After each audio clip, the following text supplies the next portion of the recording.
the No Limiter Podcast, where we interview top business owners, entrepreneurs, and creators in every industry to help you set record-breaking months. Here's your host of the No Limiter Podcast, Regina Eileen Woodard.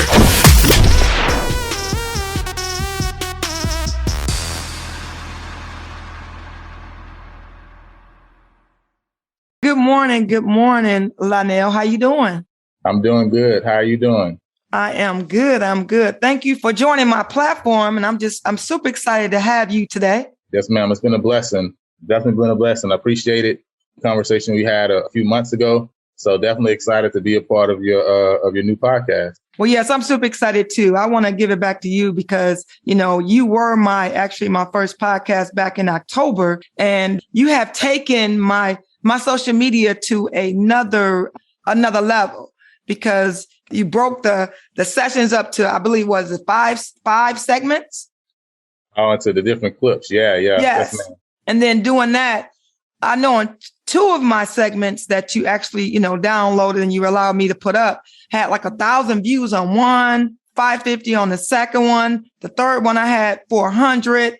And the fourth one, that's when I first started off with you, was 350, and then down on the 200. So each one, it elevated to the next level. So I appreciate that by you letting me get my start. But anyway, let's go ahead and get into today's podcast.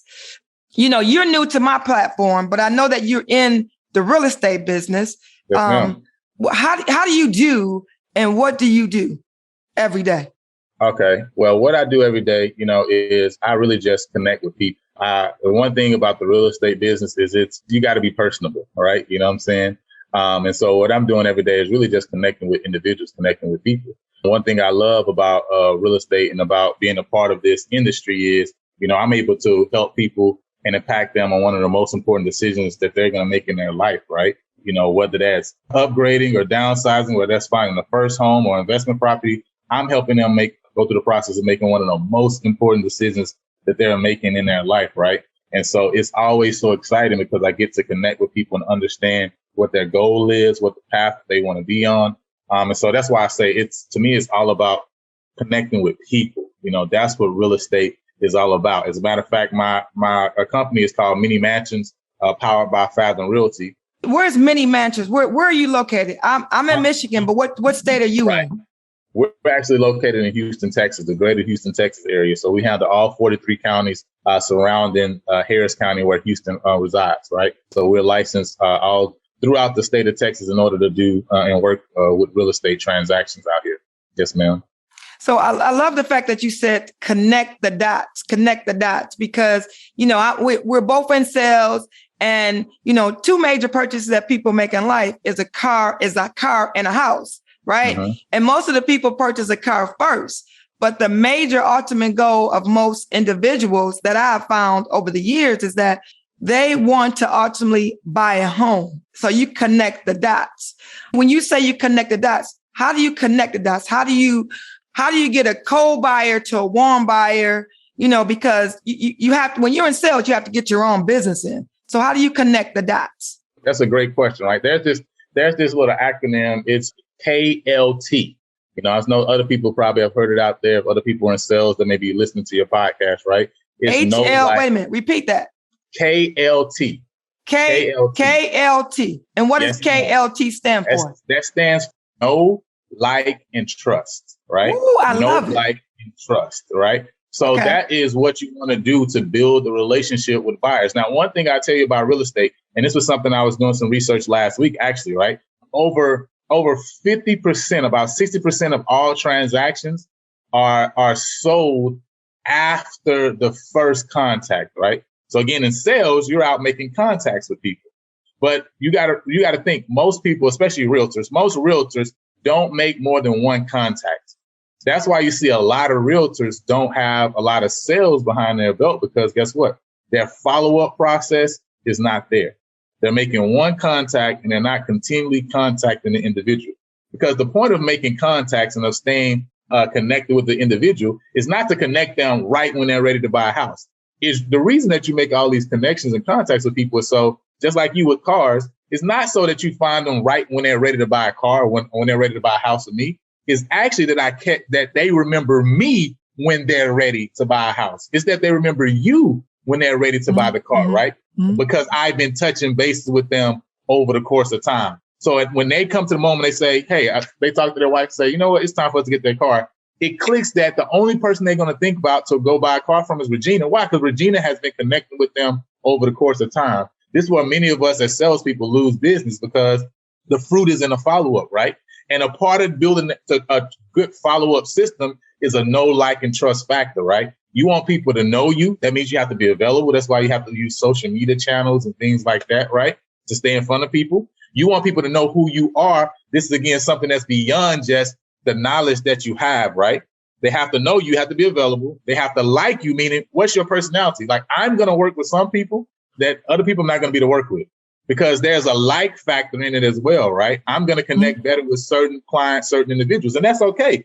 Because a part of the like factor is not just that I would get certain clients attracted to me. It's also to repel certain clients away from me. So I want to slice it up a little bit, because you're on a roll and I love it. So what makes you different from someone else is your follow-up process. You drip on them, right? You make that contact, but you drip. So your process is a dripping process, right? Yes. You hit them on how do you drip on, if this was someone that was new, that were looking to get into the business, right? And how would you explain to them how to drip on a customer? As far as the contact, the first, the second, the third, or over months or 6 months or a year. What is your process? So what I would tell them, right, is, and this is something that as salespeople, right, we have to learn and understand. Making a contact doesn't mean I call you about business, because a lot of times we only think about the fact of touching a person and is dealing with business. Like, did I ask for a sale? Did I talk with them about the market? Right? Did I find out what their credit score is? Right? We have to, like you say, drip those conversations in there, but we also just need other general contacts, right? I'm making a contact with the person when it's their birthday and I go on their page and tell them, man, happy birthday. That's a contact, right? That's a connection. That's building no license, like, and trust factor. I'm connecting with people when I put up a post that says, man, your team isn't better than my team. And they come on my post and start talking crazy about my team, right? Because guess what? With that post, the next day they're going to see a post about me. Just got another house on the market. I didn't exactly tell them or call them, right? So guess what? It's not like I'm bothering them day in, day out about sales, day in, day out about real estate. But guess what? They're going to continue to remember Lionel, the fun person who has this team that I don't like and who sells real estate. I always have fun conversations about him and my team going at it. And then he's doing real estate. So guess what? The person they're going to think about is they're going to say, hey, Lionel, man, you know what? I know you don't rock with the right team, but you know what? I'm going to have to use your services right now. You know what I'm saying? But don't be talking to me about your team while we buying this up. You get what I'm saying, right? Why? Why can we do that? Because guess what? A know, like, and trust factor has been built up. So they're reaching out to me. But the point I'm making, right, is these drips that we're talking about is not simply drips about sell. That's when people just cut you off. You become an ad to them. Y'all already know. You on social media, I'm sure you know. You just scroll past ads. You just roll past billboards. You don't even pay attention to them because ads and sales is all around us. So we just can't be ads, right? We can't be ad people because we're going to get blocked by people. What we have to do is start to be a part of the community, right? Jump in conversations, connect with people, and we build it over time so that they remember us when they're ready to sell. That's what we're designed to do. So basically, you're the real estate agent or the real estate investor, right? Or the business coach, because you wear 3 hats. You're you're a real estate agent. You are an investor, and then you also a business coach. So you're the real estate agent wearing the 3 hats, right? And you're saying, hello, Mr. Customer. Happy birthday to you. Happy birthday. Exactly. So you're doing that. You're making the birthday calls. You're sending the emails, or you're sending the text. You're doing those extra things to make that customer feel, even before that customer becomes a customer. Correct? And again, right? Like, you're building a real estate business is a relationship business, right? Sales in general is relationships. Yes. Right? You know what I'm saying? Yes. So at the end of the day, like, people will want to work with people that they have a connection with. That's just the reality, right? You know what I'm saying? So you want to build a connection with people so that you're creating this, like the scriptures say, he who wants many friends will show himself friendly, right? And so as salespeople, we have to show ourselves friendly. But that means we have to show ourselves that we care, not just care about the sale, right? But care about the individuals, care about the people, and that's going to take us way farther. So when we have clients that already closed, when I call and follow up with them and say, hey, man, I ain't talked to you in a while, I'm not even asking them for a referral, right? It's not that I don't ever ask for a referral. No, of course, you got to ask, right? You don't receive, you don't ask. But what my point is, I want them to know I'm following up because I just want to see how you doing.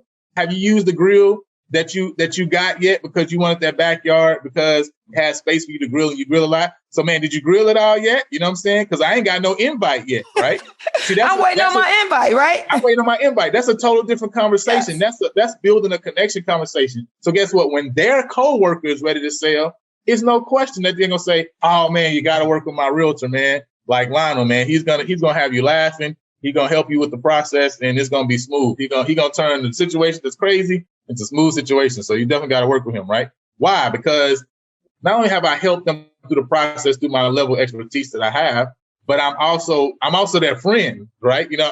I built this connection with them. Your family now. Your family now. We're family now, right? You see what I'm saying? So, yeah. So with your busy schedule that you have, how did you meet your spouse and how does she have the patience? Because when you wear three hats, I don't know if you see me, I don't know how old you are. I don't know whether you're 20s or your 30s. I'm not sure of that.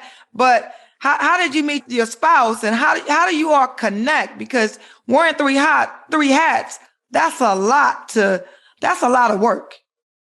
No, it's definitely a lot of work, and I definitely think she gets her patience from Jesus, because we actually been studying 1 Corinthians chapter 13. For many people that may not know out there, that's the chapter on love, right? And so we're going through and really just examining that chapter and learning about what love really is. And at the end of the day, God is love. So we're really studying his character. The first thing it talks about in love, it says love suffers long, right? Love is patient. And so that's one thing. That's one characteristic that we only can get from connecting with God, right? And I know that's something that we've only been married 6 months now, right? So we've been building day in and day out to be able to learn each other, to learn what schedules work, and things like that. And so that's definitely a process, right? But I think it's just having the ability to connect with a higher power that can give us strength that, hey, when I'm not wearing these hats right, that she has patience with me to be able to deal with me in that arena, right? And vice versa. So I think it's something that we both have the ability, and it's a blessing for us that we have a connection outside of ourselves. If it was only us, right? Then these issues would become bigger than what they are, right? But because we have a source that we can go to, that we can say, hey, I don't have patience today. We can go to a source that can give us that patience, right? To be able to deal with one another. Because guess what? At the end of the day, when it's all said and done, we love each other, right? That's why we got married. That's why we're together, right? Yes. So what I'm hearing from you is the spiritual connection, right? God put you guys together, but it's the spiritual connection that has you guys to continue on for the love, right? It definitely has to be the spiritual connection. And that's one thing we talk about how we met, right? I actually remember, I tell everybody the story, when she first came, the first time I saw her, our church was meeting outside, actually, right? We weren't actually meeting in our church building that day because we were actually setting up a clinic on the inside. It's called the Amen Clinic, and we're providing free medical services. We're talking about dentists was there with dentist chairs, being able to pull teeth for free. We're talking about people being able to get prescriptions written for free. We had different doctors and people in the medical industry, right, who were coming and giving free services that weekend for the community. So we had to meet outside for church. We had a big tent. So that's the first time she came by the church, and she says that she actually thought the church was broken. And she was like, oh, man, their church is broken. She said that's what she was thinking in her head, right? But how did she get to the church, though? So she didn't attend. So you were already a member at the church, right? How did she even get to the church where you were? She had moved down in Houston because she was going to college, Houston Baptist University then, right? So she had moved down from New Jersey. And so she was looking to find a church. So that's how she came to our church, right? So on that day.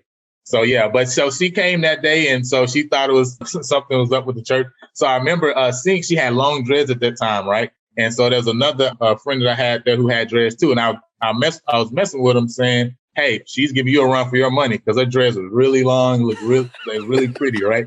You know what I mean? So I remember that. So next time she came, to the church. We was on the inside of the church. And of course, there's a story behind that because she actually ended up going to a Spanish church and she's got there and they was just speaking all Spanish. She was like, yeah, I think this is the wrong place. I need to go to, so she ended up going back to our church, right? And so I saw it there. I went up to it, connected with her, talked with her, and introduced her to the other young adults, right? I found out that she could cook.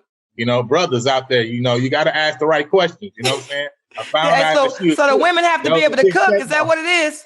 Man, that was a big check mark right there. Okay, check. So that was a check. But anyway, so that's how we originally met. Though we met at church in the foyer of the church, right? You know what I mean? And then of course from there, friendship built, love connection built, and now we married. So what's your favorite dish that the wife cooks?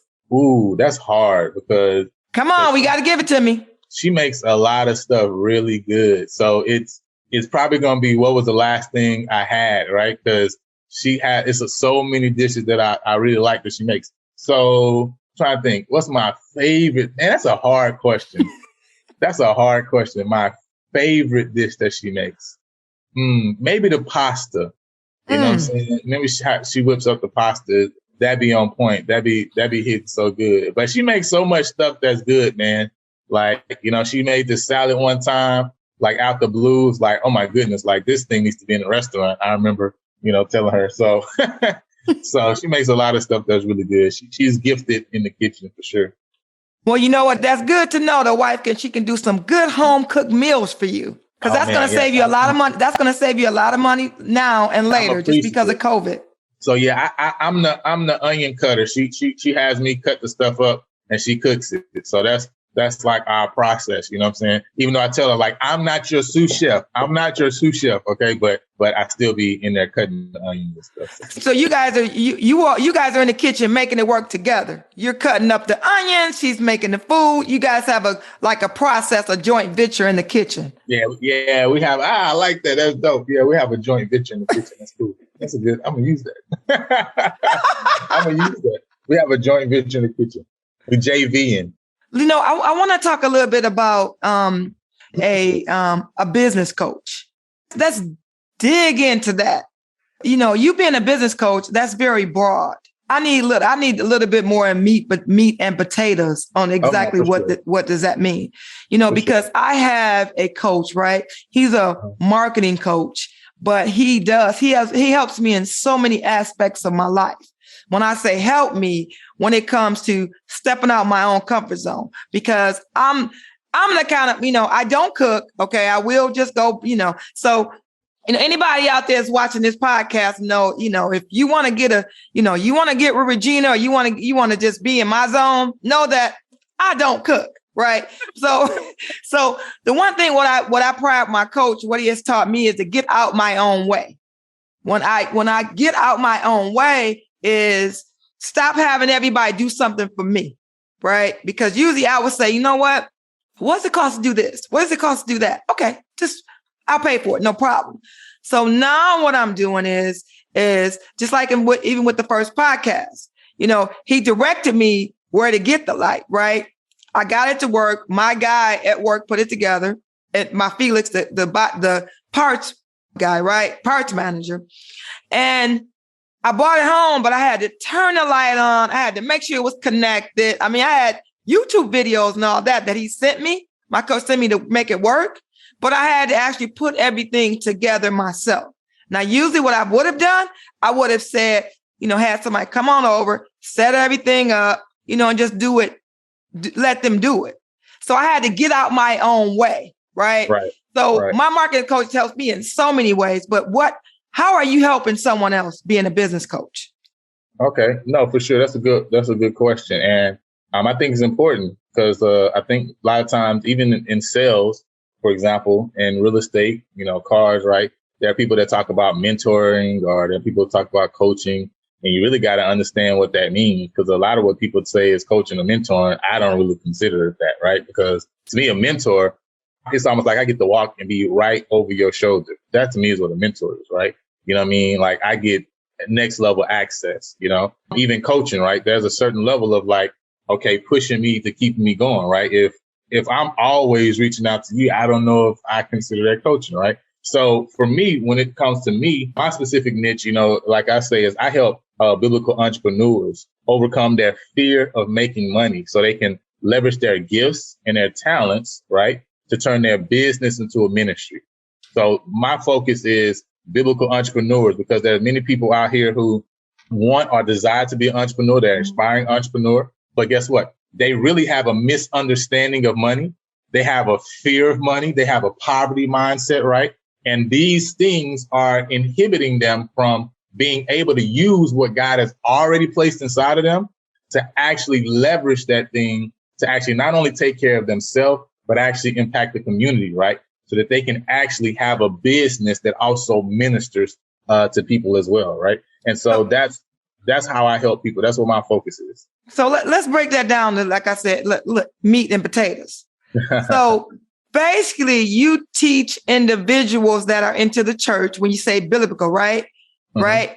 People that are into the church, you teach them ways, right? So if they're not into God or into that platform, right? Believing in God and believing in the belief that you're teaching, then you don't want to deal with anyone that doesn't believe in God. Is that correct? I mean, I know I'm taking it a step farther, but that's not true, right?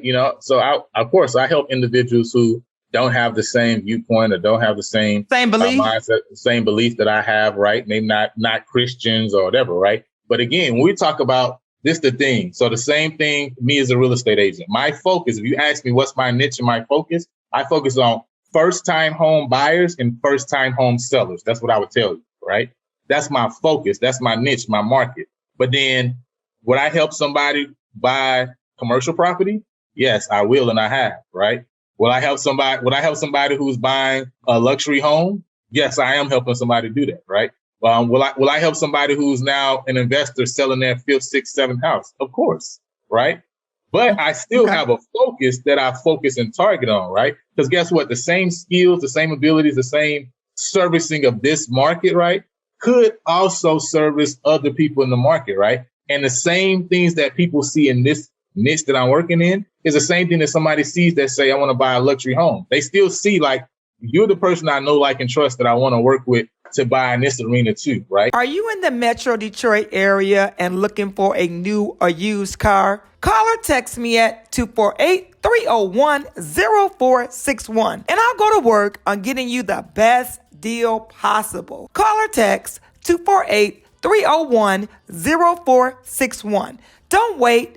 Do it now. You see what I'm saying? So no, that doesn't mean that I don't coach or connect with individuals outside of that, right? What it does mean is that I teach based on biblical principles, though, right? That's it. That's it. Right. That's what I want. That's what I wanted to hear from you. That because if you, like, for instance, okay, so if I'm looking for a business coach, right? The way you said it was like I really had to deep dive into what you said, right? Because if I just look at it, I see that you're a God-fearing man, right? But I got to know that you work with all individuals. And I knew that. I was just one of the other podcasters out there, the people that's watching, to really know that. Because, I know you work with a person, whether they believe in God or not. But when you're God-fearing, then you help all kinds of people. It doesn't matter what background you come from. You're here to help. You're here to steer them in the right direction. Right. And this is the thing, right? Because, and this goes back to what I said earlier, no like and trust factor. When you talk about the like, the thing is, it's not about only attracting the people that you want to work with. It's also about repelling the people who really don't want to work with you. You see what I'm saying? So that I'm only dealing with those people who want to work with me, right? So there are going to be plenty of people, atheists or, Muslims or, Buddhists or whatever, right, who will work with me, right? You know what I'm saying? Mm-hmm. Because they don't have a problem. They don't have an issue with how I teach because they see the value I provide. They see the results that I get my clients, right? So they're not going to have a problem with that, right? But there are going to be some people, even Christians or people who consider themselves biblical entrepreneurs and people outside of that faith structure who wouldn't want to work with me, right? And that's perfectly fine. That's okay. Because a part of me niching down is also to help to repel individuals who don't want to work with me, right? As much as it is attracting people that do want to work with me. You know what I'm saying? And you're going to, if you're really hitting home on your target audience, right, and really providing value for them, you're going to have people outside of that specific target niche who want to work with you. It's going to happen, right? You know what I'm saying?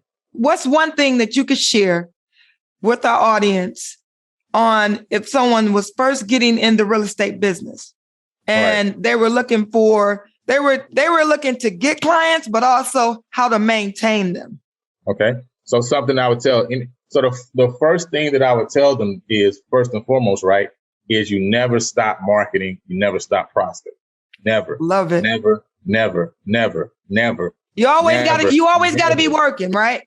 Never, never. I don't want to say necessarily that you always have to be working in that sense, right? Because you need to take time for rest. You need to take periods of vacation. That helps you to be a better worker, right? And to really hit it hard, right? But my point is, right, when you are working, right, when you're working at those set times you're working, you should always, day in, day out, have time for prospecting and for lead generation. Because guess what? You eat when you catch fish as a salesperson, right, Regina? Like, you eat when you catch fish. That's the only time you eat. So you can't get into this mindset, because this is what people do a lot of times, especially when they start off new into sales. When they get a couple prospects, they literally hold on to those prospects as if those are the only people available in the world to have a conversation with, right? Yes. And they wait on those people. Maybe one of those people close, right, and the other ones fall off, and it's discouraging, right? Because you spend so much time on them. The reality is, right, you got to build a pipeline. If you want to close a deal a month, then look, you need to be having like 50 people in that pipeline, in that lead generation for that month itself. If next month you want to close 4 people, you need to maybe have 100 people on the hook for next month already, right? So you need to like really, really bump that number up as far as people who are you lead generating and connecting with, based on the number that you actually literally want to close, right? And so always be prospecting. That's the one thing. If I can just help them to understand that mindset and that thought process, that would save so many salespeople, period, because they would have continual workflow because their pipeline is always built up. I think what a lot of salespeople don't understand, whether they're just getting into the business or they've been in the business, is that when you're looking to grow your funnel, your sales funnel, you don't always have to spend money. You have to look inside who you are, who your friends are, the people that like and trust you right now, right? And you really got to horn into those individuals, because it's people in your individual circle that are looking to buy a house or maybe looking to buy a car or that might want advice. And the one thing since I have known you because of the morning meetup, I'm the person that I'm sneaking on a page. I was on your page last night. I think I liked 5 of your podcasts, right? Listen, click. I appreciate that. So, I'm the behind scene person. I'll see you one place and then I'll just go, well, let me look at the person's social media. Let me look at their YouTube channel. Matter of fact, while we're talking about this, let's give everybody your social media platforms. I know we got a little bit of the, interview to go, but let's how's everybody reach you on your social media platforms? Oh man, I'm everywhere. So the Lion and the Lambo podcast is on YouTube. If you just type in Lion and the Lambo in the search bar, you'll be able to pull that up. We're dropping videos 6 days a week. So, you definitely can check us out there.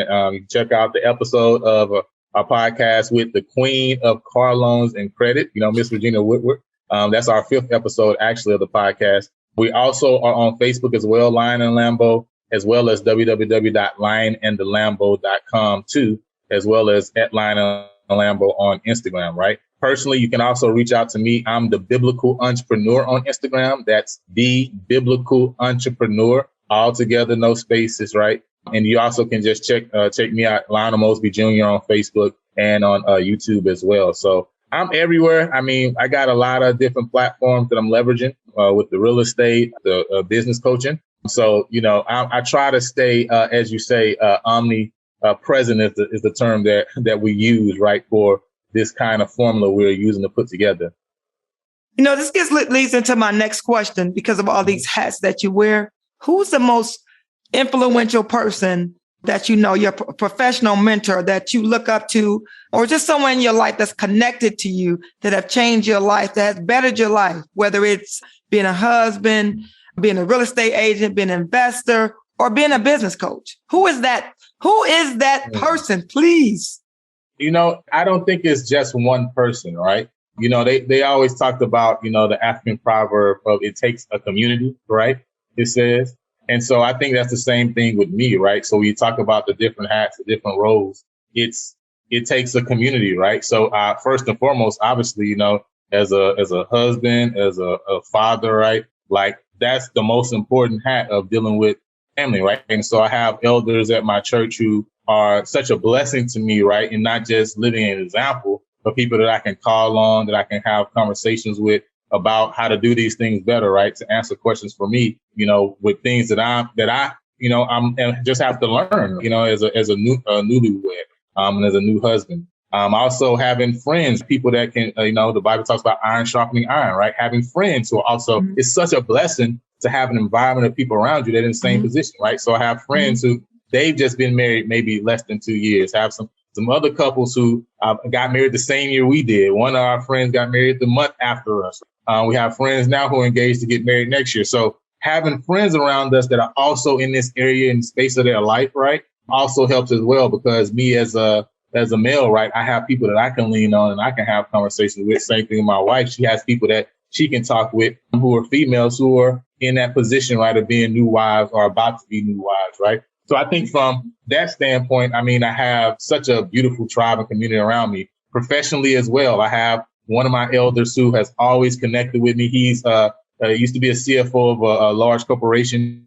And so he's able always to help. I'm able to call. He's able to talk to me about taxes or financial advice and things like that. He's helped me a lot. Of course, Dave Shands, I always have to tip my hat to him because of his morning meetup he's created. Social Proof podcast has been a great encouragement for me as well. And then again, right, having other brothers and sisters around me who are in the business community that I can connect with. And one thing I would share, because environment is very important. And one thing I had to do that I'm doing this year is, because I'm getting more into the investor world of the real estate. So I actually had to create a real estate wholesaling accountability group. So I went and connected with other people who are wholesaling who are just starting. And so I'm starting a wholesaling accountability group with people. And guess what? But you have to do it in order to create an environment that would keep you motivated and that will push you forward. Because some people say, well, I don't have an environment. I don't have these people around me. But at the end of the day, okay, well, you got to go create the environment then. You know what I'm saying? Go create the environment that will bless those other people that you connect with you, obviously, right? Because they are looking for it, obviously. But then guess what? It also doubles down and blesses you as well for creating the environment, right? Because you're going to able to increase your business as well. So, those are some of the people who definitely me so far throughout the years. My mom also is another big person that's helped me just because she's been a business owner for so long. So what is your mom? What kind of business did your mom have? She's a dentist, right? So she runs a dentist office. So a little bit different industry, right? But like I say, her success and failures, right, that I've seen throughout the years have helped, because I've also been able to learn from things that she looks back and say, well, she wish she'd have acted differently, right? And the things now that she's even having success with. So are you in the Metro Detroit area and looking for a new or used car? Call or text me at 248-301-0461, and I'll go to work on getting you the best deal possible. Call or text 248-301-0461. Don't wait. Do it now. So many people, right? It's a community of people, a cloud of witnesses. Well, you know what?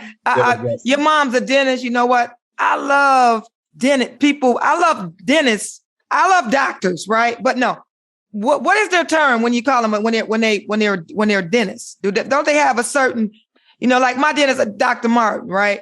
And then I got a friend of mine. He's a doctor, Dr. Haynes. He's a dentist too. But what's their title? Are they call something besides doctors? No, doctor of dentistry, DDS. That's it. She's a doctor of dental surgery, so DDS. So I love doctors that take care of the mouth, because I pride myself in my teeth, right? Okay. So that's when you meet someone, first thing they're going to do is they're going to look in your mouth. That's what she would say too. Is that what she would say? They look on your mouth. That you might have the raggediest clothes on, and you might have a hole in your shirt, hole in your pair of pants, right? Because we wear pants now with holes in it, right? But the first thing people are going to do is they're going to look in your mouth. I mean, that's the first thing they do. Right. And I have watched that I've watched people do that for the last 30 years. But anyway, getting back to basically, so you have a tribe of people. You know, you have the elders, you have your friends, you have your family. Right, you know, that's a tribe. So that's a good advice. You have a tribe that actually has influenced you to be the person you are to this day. Yes, ma'am. Definitely. Yes. Okay. I love it.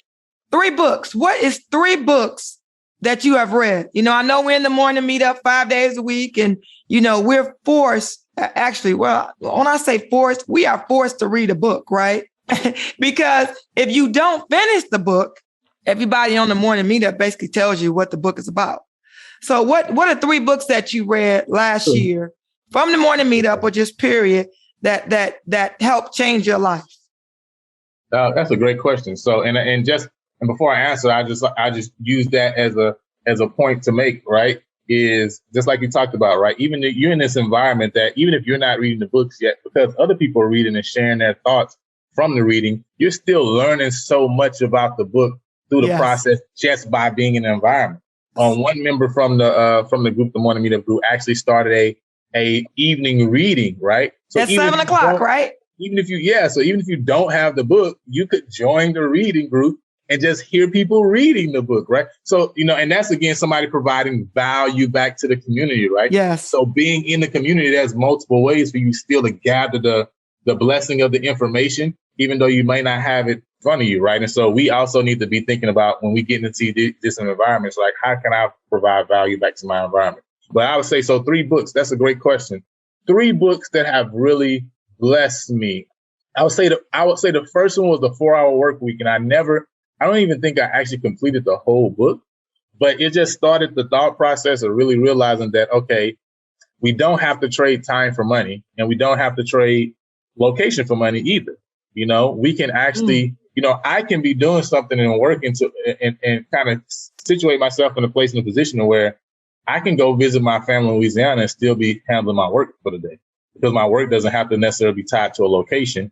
Neither does my work have to necessarily be tied to a certain time, right? And so I don't have to trade time for dollars, right? And so I think that was one thing I read, you know, a couple of years ago that really helped. I think the pandemic even accelerated the fact of the truth of that fact, right? Because for everybody learned how to work from home. Everybody work from their phone, right? All the businesses who said that you can't work from home start letting you work from home. Yes. Because guess what? If you could work from home in that business, they found a way during that time, because they wasn't going to lose activity altogether. And guess what? The ones who you really couldn't work from home, you really couldn't work from home, right? You see what I'm saying? So that showed that, guess what? This statement that he's making about, you know what I mean, your work doesn't have to be tied to a certain location is very true, right? So that was one book I think that helped in starting my process, right, of getting to kind of where I am now. Let me see. What other books would I say helped me along that journey?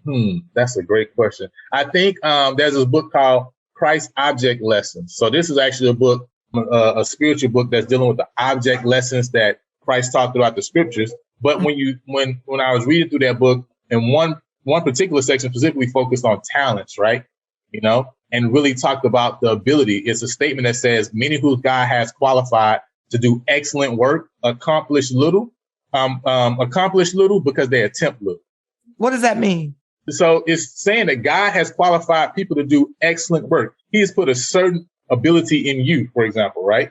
He's put a certain ability in me, in my wife, right? In our son, right? Whatever. So he's put a certain ability in each individual. And guess what? So they can accomplish something great through God's abilities placed inside them, but they accomplish very little. Why? Because they attempt little. Because what I've come to realize is I can never hit a goal that I don't aim at, right? So if I'm aiming at 25, the number to make 25 sales, for example, I can only hit 25 or less. I could never hit more because my aim is not even more than 25. My aim is 25, right? So I may only land at 17 or 19. But if I change that goal from 25 to 100, I may land on 79 or 83 because my goal was higher, or 100, right? But my goal was higher than the bare minimum. A lot of times we make goals and we make the bare minimum our goals. We make how much do I need to take care of my bills at home, right? That's what our goal is. We don't think of goals of abundance of how do I not just take care of my bills at home, but also what will make me in a position to thrive, to actually start paying off debt, to actually start being able to provide assistance when people come. We don't think like that. The goal is always just this number down here. So guess what? We either hit that number or we don't hit that number. But if we created a bigger number, even if we don't hit the bigger number, we're still exceeding the bare minimum. And so that's something that I've learned, right? And I think some of the lessons of these lessons, because the Bible has so many spiritual lessons in it, right? That are business principles and business lessons, which is why I say, right, I teach business principles based on the scriptures. And so this is a book that I was reading that actually brought out a lot of these different biblical principles and lessons, right? To help me to see that, okay, I need to attempt much, right? Another statement it says is talk and act as if your faith is invincible because you know a God who knows no failure. So if you're attached to a person who has never failed and they say, what do you want to do this year? Why would you attempt something small? It doesn't make any sense. What you're saying, basically, if you are a business coach or someone that's really not into spiritual or not just into believing in certain beliefs, right? You are, by the time you get done coaching them, you're going to have them, their mind thinking on another level. You're going to have it from here to here. Because the one thing I loved about what you said was that when people or consumers or individuals, they think about, I want to make a certain amount of money to pay my bills, right? Not thinking about, no, I need to make enough to cover my bills, but I need to make enough to have 6 months of emergency fund or a year worth of emergency fund. Or I need to make enough to hopefully start saving to put my kid in college. Or I need to be thinking about, saving enough for that car that I want to buy in 2 years, even though I got that nice car right now. Or I need to be thinking about having my kids' childcare paid up for 3 months. Right. So your way of thinking is not the everyday way of thinking. Right. And what you're teaching, correct? No, correct. And I think everything starts with mindset, right? It starts with changing our mind, changing our thoughts. Again, these are principles that, the reason why I teach biblical principles based on the Bible is because when I was listening to different podcasts or listening to people talk about business, Grant Cardone and Mark Cuban and, all these different people, right? Gary Vee, whatever. The truth is when I was hearing what they were saying in their particular ways, their particular audience, right? I was still hearing biblical principles. You see what I'm saying? Because business principles are biblical principles. I'm hearing the principle coming out. I'm like, provide value, for example. People always talk about provide value first, especially in this world we're in today, right? Well, the Bible already tells us your gifts will make room for you, right? Your gift will make room for you, right? So your gifts will help you provide value. Your gift is the value that you have for your marketplace. Yes. And your gift is what makes room for you, right? So you think about room or entering into a new environment, it's your gift. It's the value that you provide to that room, right? That will make room. That will create a space for you and it says that you will be able to speak among kings, right? You see what I'm saying? Because guess what? It's your gift. That's your value that's making room for you. So when I'm hearing that, I'm saying, oh, that's a biblical concept. When you talk about a why, everybody needs to have a why behind it, because guess what? When you get to that time when you don't feel like going through, you need something to hold to that's bigger than just the goal, that's deeper than just the goal. Well, that's what Jesus told us that in Hebrews 12:2. It says, for the joy that was set before him, he endured the cross and despised the shame. He didn't want to die on the cross. He died on the cross because of the why behind it, because he saw joy through what he was going to do. The joy of connecting you and me back to the Father, right, in heaven for eternity. So I'm going to endure this. I'm going to go through this, right? Because guess what? Of the goal that I have at the end, the why I have at the end, that why was big enough. So for us as business owners, for us, anybody that got a goal, you got to have a why behind it. You got to have a joy that's before you, that you pay attention to during those times when you have to endure. When these people are talking, I'm hearing biblical principles. I'm hearing stories from the scriptures come out. So that's why I teach it based on that, because I'm seeing it every time. So that's why you say it'll resonate with people and they'll think this way. Yeah, because guess what? It's still a true principle no matter what. The principle is still true. And that's why I say some people who are Buddhists or atheists or whatever, they're still going to rock with me, because at the end of the day, it's like, you know what? You're right. I'm attempting very little. And that's why I'm accomplishing little. I need to attempt much. Now, they don't, guess what? They don't care. They don't care that I use the Bible to help them out. They don't care. They appreciate it. You know what? You know why they don't care? And I can tell you this. You know what? You know why they don't care? Because your momentum, your faith is so strong that if they didn't believe in God by the time they got with you, and they would by the time they finish with you. And when you're coaching someone, you know, when you start off coaching someone, you're supposed to start at this level and then you're supposed to go to this level, right? But when you're coaching someone, you get them to believe in your beliefs. You get them to do your flow, right? Because if you get with someone and they're not following what you're saying, then they're not following your beliefs. I see what you're saying. Mm-hmm. And then also is you're able to talk to deal with anybody in any background. And that's the great thing about it, because when you in sales, you don't put a face, a name, a nationality on money. You have to be able to deal with all walks of life. And you have to have them be able to be comfortable to talk to you. So, right. I have enjoyed our interview. I have been looking forward to this interview because after you allowed me to be on your podcast, I said, I know it's going to be the first one to be on my podcast because I've watched you grow, and I've only known you since I think the end of September, the beginning of October. And I've watched you grow with leaps and bounds, because before we end, let's talk a little bit about the podcast.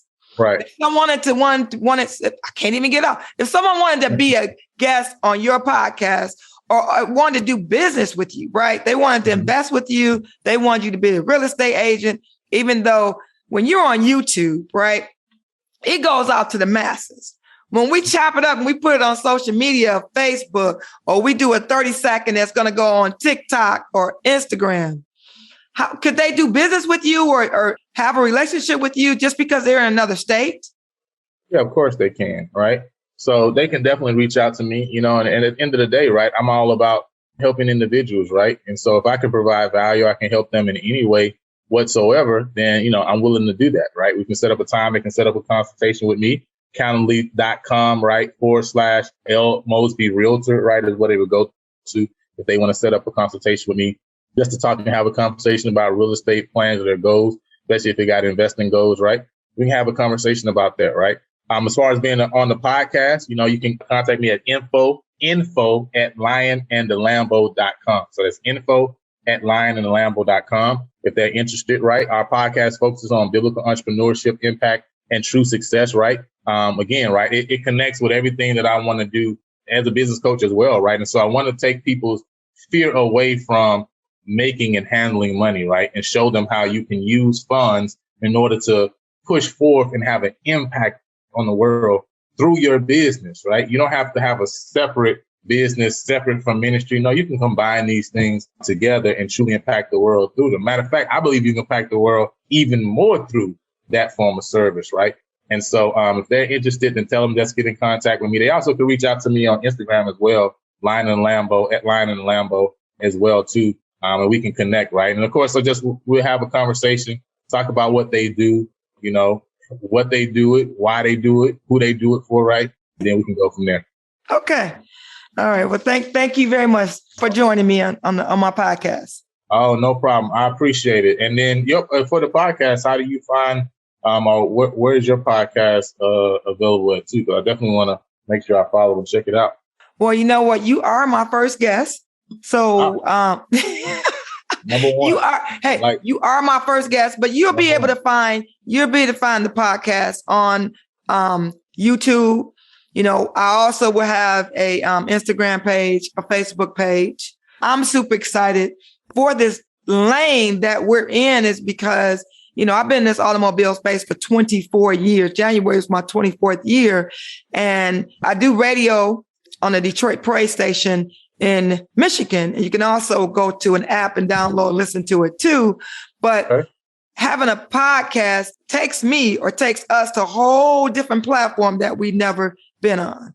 Where we can reach the masses and not reach those 2 or 3 people and those 4 people. I'm even now, Lionel, growing my TikTok, I have people on there, commenting and, I'm doing at least 1 video a day or trying to upload another one. So really trying to put out 2 videos a day and just trying to teach individuals just a little bit of this automobile space on what to do when it comes to buying a car or leasing a car. So, but yes, thank you for being on my podcast. No, I appreciate it. Thank you for having me on. Thanks for listening to another episode of the No Limiter Podcast with Regina Eileen Woodard. Remember to subscribe and review the No Limiter Podcast wherever you listen to your favorite podcasts and the No Limiter Podcast YouTube channel. Every listen and review helps to get this podcast out to as many no limiters like you as possible.